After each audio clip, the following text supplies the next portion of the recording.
Fala rapaziada, Suriacha aqui. Essa é a parte 2 dessa história do mano que tinha uma vida deprimente, mas que foi selecionado para participar de uma experiência insana. Caso você ainda não tenha visto a primeira parte, a playlist vai estar aparecendo aí na tela e também vai estar na descrição desse vídeo e nos comentários. O vídeo passado terminou com o nosso protagonista convidando a Morena para viver com ele no seu abrigo, depois de passar mais de 30 dias completamente sozinho nesse mundo pós-apocalíptico. Ela aceitou, mas já deixou claro que não vai rolar nada entre eles. O dia começa com Howard, o nosso prota, acordando com um barulho alto, se perguntando o que a mulher poderia estar fazendo nessa hora. Ele vai descobrir e vê várias caixas espalhadas pelo corredor. Ao perguntar o que ela está fazendo, Sabrina responde que limpou o armazém do restaurante para transformá-lo no seu quarto e que se ele precisasse dela, poderia tocar a campainha. Howard fica full pistola na hora, mas isso não é tudo. Ela ainda jogou fora o manequim que ele deixava escorado ali, que no episódio passado a gente viu que era o único amigo que ele tinha. Ele era o Wilson dele. Quem não viu o Náufrago não vai entender essa referência. Ela fala que vai pegar ele de volta, mas ele diz que não precisa e sai puto atrás do boneco. Mas antes de sair, ele decide dizer pra ela que cada um deles lave a sua própria roupa e cozinha a sua própria comida. Ela não entende e pergunta o porquê disso. Então ele diz que é pra eles se verem com menos frequência e que dessa forma ela não precisaria ficar em alerta o tempo todo pra se defender. E ele não ia se sentir estranho quando visse ela. Mano, esse cara tá tiltado. Ela, assim como nós, não entende qual é desse cara. Então ele diz que por mais que ela seja uma mulher linda e rica e que tem uma posição maior do que a dele na empresa, ali nesse mundo ele não ia ser o cavaleiro que ela esperava que ele fosse. Ou seja, rapaziada, o cara virou um red pill porque a mulher jogou o manequim dele fora. Então beleza, nós temos um time skip de mais de 90 dias. Estamos agora no dia 120 do apocalipse. Lembrando que o prota precisa sobreviver por 180 dias para vencer. Aparentemente, nesses 3 meses que passaram, algumas coisas mudaram na cidade. O tempo começou a ficar frio e o cheiro horrível sumiu. Sabrina encheu de vasos de plantas ao redor, o que deu um ar muito melhor pro ambiente, mas apesar de tudo, os dois não se falavam muito desde aquela primeira briga. E por mais que ela pareça estar de boa, ficando 3 meses sem conversar com ninguém, ele não tá nem um pouco de boa, indo frequentemente falar com o manequim Donald, o seu único amigo nesse apocalipse. Ele diz pro manequim que hoje eles iriam procurar carne, pergunta se ele preferia carne estragada do mercado ou carne de rato, velho. Até que, graças a Deus, ele decide que eles vão pescar. Mas antes, eles iam dar uma passadinha no zoológico, para visitar ninguém menos que Dumi, o tigre, que estava se alimentando dos outros animais do zoológico, de algumas carnes que o prota trazia para ele de vez em quando. Até que do nada, o sensor aranha do tigre é ativado, e ele sai correndo disparado do nada. Ele viu nada menos do que um cervo, rapaziada, e foi pra cima na hora. O detalhe é que os cervos do zoológico não têm chifres, então esses aí eram cervos selvagens, o que significava que a natureza já estava invadindo a civilização, bem no estilo Last of Us. Enquanto o prota percebia isso, o tempo simplesmente começou a fechar do nada. O clima ficou sinistro de uma hora para outra e até trovão tava dando. Um vento fortíssimo chegou e então ele percebeu que era um tufão. Ele foi correndo para dentro do carro sem entender nada. Como um tufão assim podia simplesmente surgir de uma hora para outra em um dia ensolarado? Então ele se lembrou que tudo isso era uma simulação, um jogo, e que esse tufão devia ser simplesmente mais um dos desafios do jogo. O problema é que a Sabrina vai todo dia andar de bicicleta na montanha e que pelo horário ela devia estar chegando no topo da montanha naquele momento. E então o prota, para não perder a única mulher que existe na face da terra, sai disparado com o carro de volta pro seu abrigo. Por mais que eles não estejam se falando direito, ele não podia deixar nada acontecer com ela. Caso contrário, ele estaria completamente sozinho de novo. Chegando lá, ele vê a porta aberta, o que ele imagina significar que ela ainda não voltou para casa. Então vai o mais rápido possível em direção à montanha que ela costuma subir. O tempo continuava horrível, chuva, vento, relâmpagos para todo lado, até que ele finalmente a vê. Lá estava ela, escorada em um poste. Aparentemente havia acontecido algo. A sua perna tinha um corte enorme. Mas então, Howard, o nosso protagonista, Chad, a pega nos braços e a leva de volta a salvo.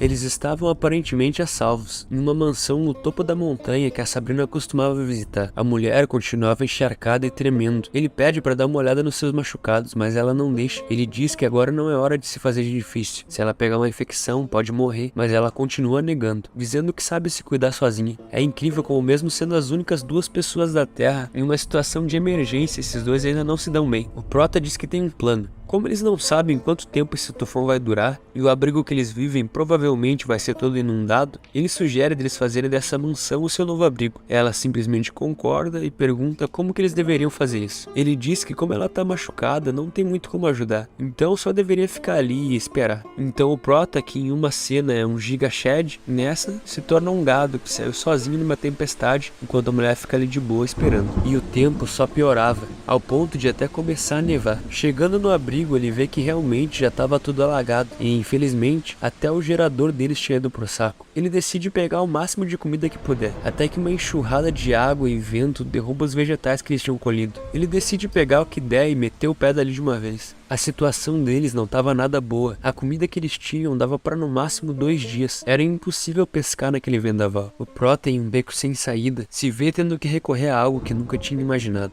Ele chega no zoológico e lá tá o Dumi, o tigre, todo machucado. Aparentemente tinha entrado em uma briga ou algo assim. O plano do Prota era usar as habilidades de caçador do tigre para conseguir comida. Mas assim que vê a situação do animal, o rapaz tenta levar ele para dentro do carro, para cuidar das suas feridas. Mas o tigre nem se mexe. Howard grita, tentando convencer o tigre a segui-lo, mas o tigre ruge de volta, dando a entender que vai fazer o que bem quiser. O Prota diz pra si mesmo que isso é só um jogo, e que ele não deveria se envolver tanto assim. Então vira as costas e vai embora, deixando o tigre ali, em uma cena bem triste. De volta à casa no topo da montanha, o Prota vê a Sabrina jogada na calçada. Ele pergunta o que aconteceu, e ela diz que queria pegar a água da chuva para ferver para eles, mas acabou caindo no chão e não consegue levantar. Então o nosso herói fez a boa ação de carregá-la para dentro de casa, nos presenteando com esse belíssimo quadro. O cara, em um surto ultra shed red pill, deu um tapão na gostosa, que até gemeu.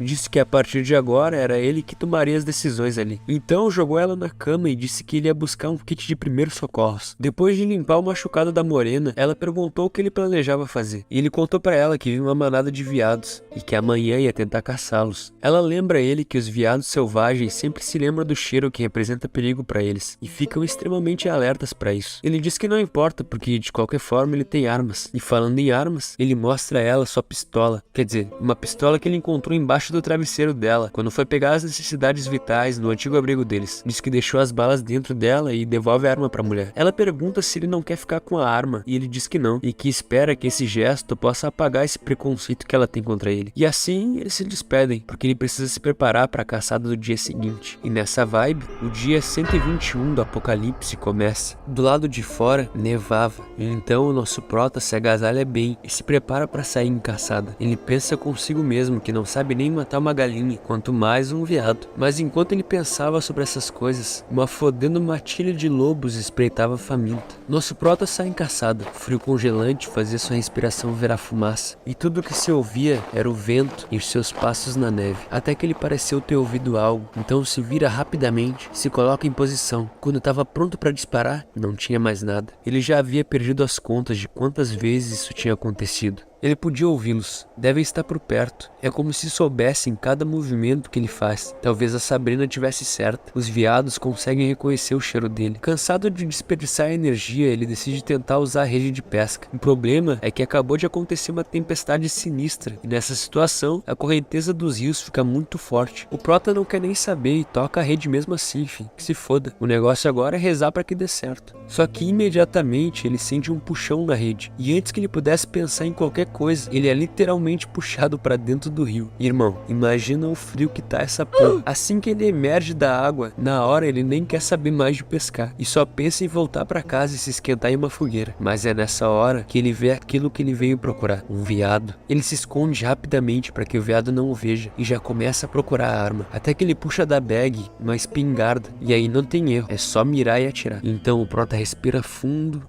e ele erra. Que moleque burro do caralho. O recuo da 12 foi tão forte que deu uma porrada no nariz dele, a ponto de sangrar, irmão. Esse Prota é muito tapado, mano. Gastou uma porrada de recurso, caiu em água congelante abaixo de zero, ficou todo molhado, se machucou sozinho. E agora adivinha? É claro, os lobos. Por sorte, esse bocó ainda estava com a 12, então ele ainda tinha uma chance de viver. Mas os lobos, que ao contrário do nosso prota não são nada burros, percebem que o maluco tá enxertado e nem tentam a sorte, só vazam. O prota não entendeu muito bem, mas na merda que ele tava, ele tinha mais do que agradecer por isso. Então bom, de volta à mansão no topo da montanha, o prota chega em casa e opa, a morena tava esperando ele sem roupas, enrolada no cobertor, se esquentando na fogueira. Finalmente algo ia dar certo pra esse cara. Ele nem pensou duas vezes, já foi direto tirando a roupa o mais rápido que pôde. Mas se lembra, rapaziada, o guerreiro tinha acabado de literalmente cair dentro de um rio na neve. Então só o que ele queria mesmo era se esquentar no fogo. A morena a princípio fica com vergonha, mas logo já vai dar uma espiada e acaba vendo uma foto na carteira do prota dele com uma outra mulher, que também tinha uma comissão de frente avantajada. Ela pergunta sobre essa foto pra ele, que a essa altura já tá peladão ao redor do fogo. Ele diz que essa é a ex-namorada dele. Então ela diz que ela é fofa e pergunta por que eles terminaram. Então ele responde que queria uma família, mas ela não estava pronta pra isso. E então pergunta sobre ela, se ela namorava com alguém. E infelizmente, clã, ela diz que sim. Ou felizmente, né, pra quem curte casada. O nome do chifrudo, quer dizer, do cara, é Lawrence. Ela diz que ele tem doutorado no MIT e que ele é o chefe executivo de uma empresa de tecnologia. Ou seja, o cara é pica. O prota aproveita pra dar aquela alfinetada, dizendo que o cara é pica mesmo, mas que não tem um bom gosto pra mulheres, porque é pura tortura viver com uma mulher como ela. A morena não aceita e grita com ele, só que nessa hora ela se esquece que o cara tá peladão ali e acaba vendo ele com a pistola pra fora. No impulso de tampar os olhos pra não ver, ela acaba deixando cair a coberta e os seus melões ficam à mostra para nossa alegria, e principalmente para a alegria do prota, que chega a sangrar o nariz. A mulher fica extremamente envergonhada e joga as coisas nele, gritando para ele sair imediatamente dali, o que ele faz na hora, mas ainda com a bela imagem dos melões dela na mente. Mas de qualquer forma, ficar de balduco não ajuda a resistir ao clima e à fome, né? Então, o dia seguinte chega e o nosso herói continuava na tentativa de caçar um veado, embora tudo que ele consiga seja apenas uma mera sombra deles. Toda vez que ele se aproxima, eles desaparecem, sem falar que na vida real ele nunca nem tinha pego em uma arma antes. Então, né, dá pra entender o porquê ele fez aquela palhaçada antes. Mesmo assim, ele continua tentando, porém nada de resultados. O lado bom disso tudo é que pelo menos agora a morena tá falando com ele com mais frequência, e ela também não reclama quando ele volta pra casa de mãos vazias. Por algum motivo ela parece estar ficando cada vez mais fraca, o que não é nada bom. Seus machucados não parecem melhorar. Por mais que as suas barrigas não ficassem cheias há um bom tempo, Howard ainda mantinha uma esperança de que amanhã tudo ia melhorar. Ele disse que armou uma armadilha, um poço com estacas de madeira afiadas no fundo, que ele cobriu com algumas folhas de repolho. A esperança dele é que, por ser inverno, os lobos não resistam à tentação das folhas. Nossa, que baita armadilha, hein? Sabrina diz que ele deveria ter discutido isso com ela, afinal é muito arriscado fazer tanto trabalho manual nessa situação. O prota diz que ele tá nas últimas mesmo, ele não tem forças para fazer outra armadilha daquelas, ou seja, ele deu all-in. Amanhã ou eles vivem ou eles morrem. Então, no dia seguinte, chegando no lugar onde a armadilha foi preparada, ele vê que não deu certo. Peraí, na verdade não, tem sangue ali, ó. O animal só escapou. Então ele na mesma hora dispara atrás dessa trilha de sangue, implorando para que o bicho tenha morrido, até que ele finalmente chega em uma clareira, onde ele vê dois lobos devorando a carne de um animal, o animal que provavelmente seria o alimento dele. Percebendo que agora era tudo ou nada, ele já puxa o ferro dele e no frenesi de fome, medo e raiva, ele senta o dedo nos bichos e obviamente ele erra todos os tiros. E os bichos só vazam dali, levando os pedaços do veado morto com eles. Mano, esse cara não faz uma pra Deus ver. Percebendo que a sua última esperança de não morrer de fome tinha desaparecido diante dos seus olhos, o nosso prota cai de joelhos na neve. Ele tenta dizer a si mesmo que aquilo ali era só um jogo e que ele deveria controlar suas emoções, mas a verdade é que a frustração de falhar era demais. Ele grita com todas as suas forças, um grito de desespero, um grito de alguém que chegou no seu limite. O vídeo de hoje vai ficando por aqui, meus amigos. Se você curtiu, deixa aquele like, comenta alguma coisa aí para dar aquele engajamento e se inscreve no canal, porque logo sai a continuação dessa história. Um abraço e falou!